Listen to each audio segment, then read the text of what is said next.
El capítulo empieza contándonos que la independencia fue una solución militar para un problema militar, y Bolívar se dio cuenta tras pasar 10 años de terminado el conflicto. Este problema era que no había política tras la expulsión de los españoles. Entonces Bolívar se declara la tarea de rellenar esta política, esta falta de política, el cual era la falta de una nación con la que se podía construir un estado y por consiguiente una república, que se pueda gobernar ella misma. La solución que propone Bolívar es la de declarar una nación de la cual podía nacer un estado y una república, pero esto lo conseguiría basándose en el modelo europeo y norteamericano debido a la falta de naciones en Hispanoamérica.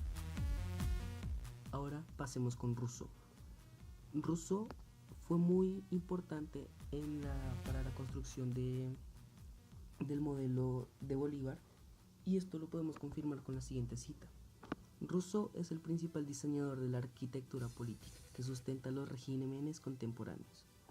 Bolívar se le consideró como rousseauiano puro, debido a la alta influencia que recibió por parte del pensamiento de Rousseau para empezar a tener ideas para su nación-estado, tal como yo ya dije, y la creación de la Constitución boliviana.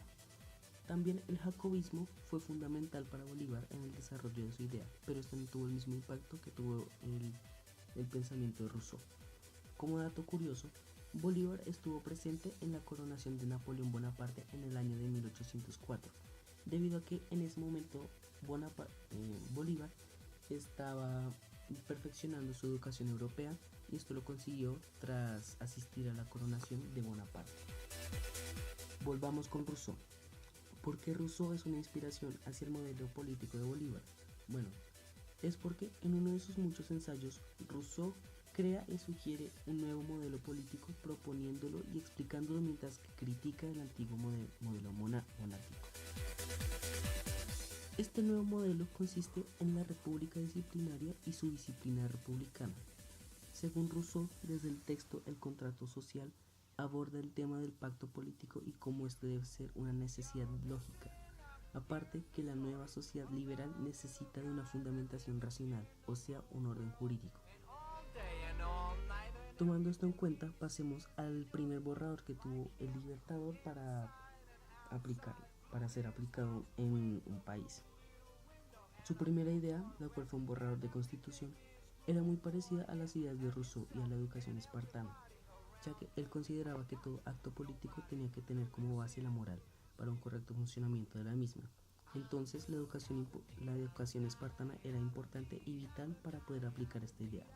Pongamos el ejemplo.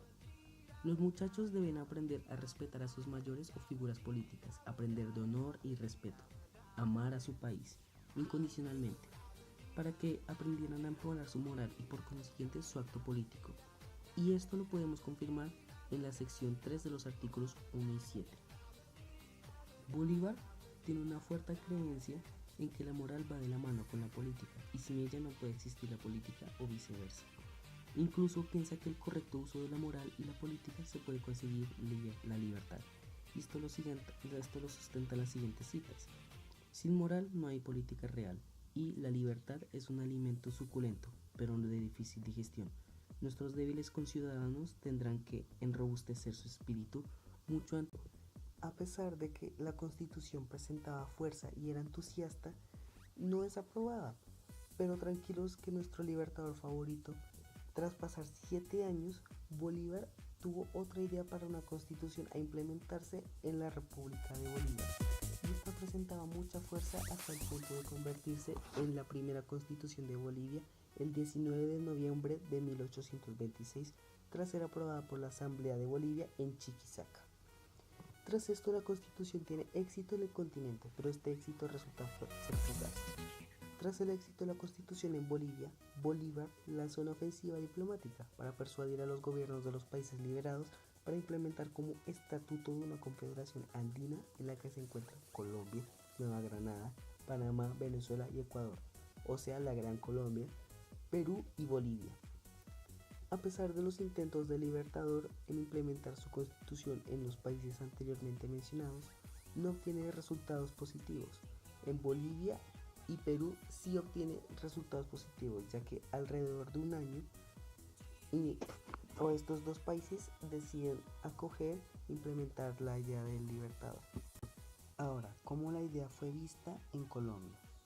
En Colombia esta idea fue vista increíblemente mal, ya que se consideró como una imposición tiránica por parte del Libertador, muy a pesar del llamado Compromiso de Tocaima de 1827, y Santander decide negociar la adhesión colombiana al proyecto por la supresión del Ejecutivo Vitálico y la sucesión del separatismo venezolano por el presidente de la época.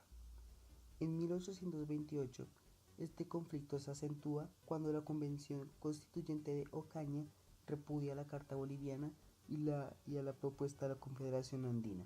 Las facciones bolivarianas y santanderistas abren hostilidades entre ellas.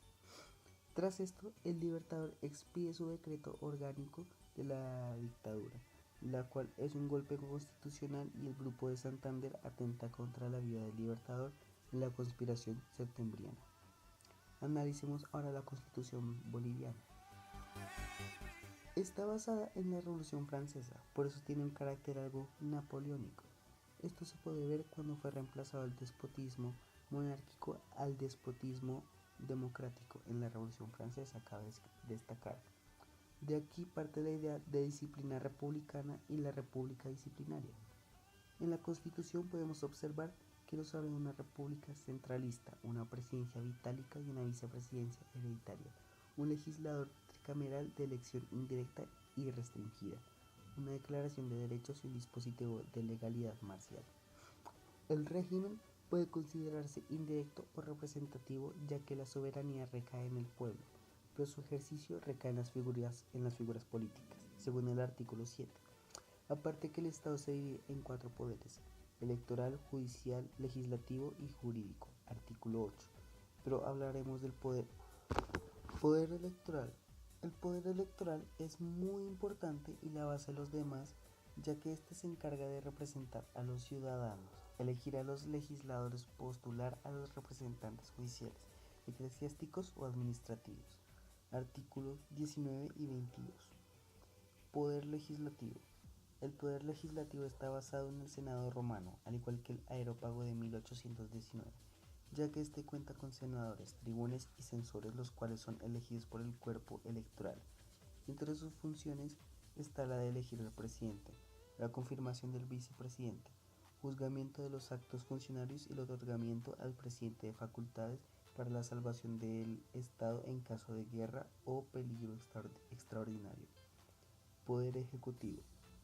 Hay una separación entre el presidente como modelo de Estado y el vicepresidente como jefe de la administración.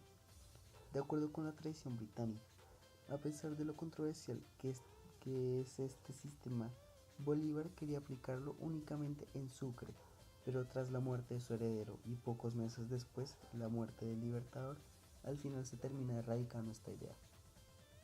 Por último, Bolivia es el mayor fracaso del constitucionalismo criollo porque pretendió ser su mayor triunfo, la Roma de los Andes, el país de las quimeras de Rousseau que fue Bolívar.